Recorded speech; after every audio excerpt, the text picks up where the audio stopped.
Kerala PSC 10th പ്രിലിമിനറിയുടെ examination paper ചോർന്നു.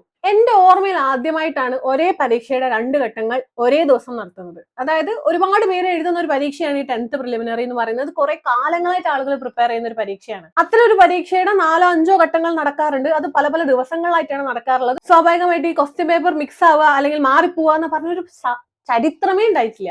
കുറച്ചധികം കാലങ്ങളായി PSCയുടെ ക്രെഡിബിലിറ്റി നശിപ്പിക്കാൻ തുടങ്ങിയിട്ട് ഈ മാധ്യമ ന്യൂസുകളൊക്കെ കൊണ്ട്.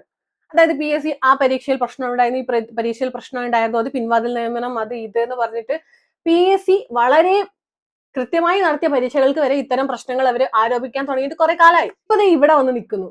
കേന്ദ്രത്തിൽ എന്തൊക്കെയാ നടക്കുന്നത്? നീറ്റ് പോലുള്ള എക്സാമിന്റെ പേപ്പറുകൾ ചോർന്നിട്ട് ഇപ്പോഴും ഭയങ്കര പ്രശ്നങ്ങൾ നടന്നുകൊണ്ടിരിക്കുകയാണ്. നിരാഹാര സത്യാഗ്രഹങ്ങൾ നടന്നുകൊണ്ടിരിക്കുകയായിരുന്നു. ആ സാഹചര്യത്തിലാണ് ഇവിടെ കേരള PSCക്ക് ഇത് സംഭവിക്കുന്നത്. കഴിഞ്ഞ കുറെ വർഷങ്ങളായി ഏറ്റവും കൂടുതൽ PSC നിയമനങ്ങൾ നടത്തിയിട്ടുള്ള ഒരു സംസ്ഥാനമാണ് കേരളം. അത്തരം ഒരു പ്രശ്നം ഉണ്ടാവില്ല എന്ന് പറഞ്ഞ അധികാരത്തിൽ ഏറിയിട്ടുള്ള ഗവൺമെന്റ് ആണിപ്പോ. LPSTക്കാര് സമരം ചെയ്യുന്നത് കണ്ടിട്ടുണ്ടല്ലേ, മണ്ണ് വാരിത്തെന്നൊക്കെ. അവർക്ക് ഇതുവരെ നീതി കിട്ടിയിട്ടില്ല. കഴിഞ്ഞ ഗവൺമെന്റിനായിരുന്നു പ്രശ്നം. ഈ ഗവൺമെന്റ് വന്നു കഴിഞ്ഞാൽ എന്തോ മലമറയ്ക്കും എന്ന് പറഞ്ഞിട്ടൊന്നും കണ്ടില്ല. ഇപ്പൊ ഓൾറെഡി PSC എക്സാം എഴുതി ജയിച്ച് ജോലിയിൽ കയറിയ അധ്യാപകരെ പുറത്തായിക്കൊണ്ടിരിക്കുകയാണ് ഈ സർക്കാർ. ഇപ്പം ആദ്യമായിട്ട് ഇങ്ങനെ ഒരു പേപ്പറിന്റെ പ്രശ്നം വരികയാണ്. ഈ ഓരോ ആളുകൾ എത്ര എഫേർട്ട് എടുത്തിട്ടാണ് ഓരോ എക്സാം എഴുതുന്നത്. നീ എക്സാം നടത്തുന്നവർക്കോ ഇതിനെ പുച്ഛിക്കുന്നവർക്കോ ഇതൊരു വിലയില്ലാതെ ട്രീറ്റ് ചെയ്യുന്നവർക്കോ വല്ല ഐഡിയ ഉണ്ടോ? 50-60 കിലോമീറ്റർ ട്രാവൽ ചെയ്തിട്ടാണ് ഓരോരുത്തരും എക്സാം ഹാളിൽ എത്തുന്നത്.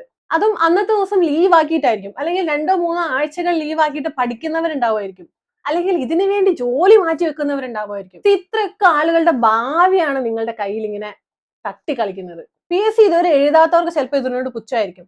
പക്ഷെ വർഷങ്ങളായി PSC പഠിക്കുന്നവർക്ക് അവരുടെ ജീവിതമാണ്, അവരുടെ ഫ്യൂച്ചറാണിത്. PSC പോലെ ഒരു കോൺസ്റ്റിറ്റ്യൂഷൻ ബോഡിക്കൊക്കെ ഈ അവസ്ഥയാണെങ്കിൽ ഈ കേരള ഗവൺമെന്റ് എന്താണ് മറ്റു മേഖലകളിൽ ചെയ്തുകൊണ്ടിരിക്കുന്നതെന്ന് എനിക്ക് മനസ്സിലാവുന്നില്ല.